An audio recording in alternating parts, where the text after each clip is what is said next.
अस्सलामुअलैकुम मेरे प्यारे दोस्तों, उम्मीद है कि आप सब अच्छे होंगे। अल्लाह खैर करे। तो आपने एक कता लिखा है पंजाबी में, आपने कमेंट में ये फैसला करना है क्या मैं अच्छा लिख सकता हूँ, क्या अनोखा लिख सकता हूँ और क्या मैं लिख सकता हूँ। जी कता जी हाज़िर है खिदमत आपकी नज़र।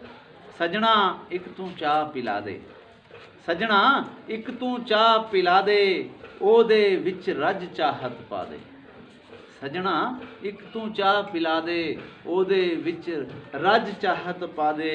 भावें फिक्की चाह पिला दे, भावें फिक्की चाह पिला दे। ज़ैका साडे यार दा पा दे, ज़ैका साडे यार दा पा दे। वेखां चेहरा यार दा विचों, वेखां चेहरा यार दा विचों। ऐसा ओनू रंग चढ़ा दे, ऐसा ओनू रंग चढ़ा दे। चाह मैं पीवां चस्के ला के, चाह मैं पीवां चस्के ला के।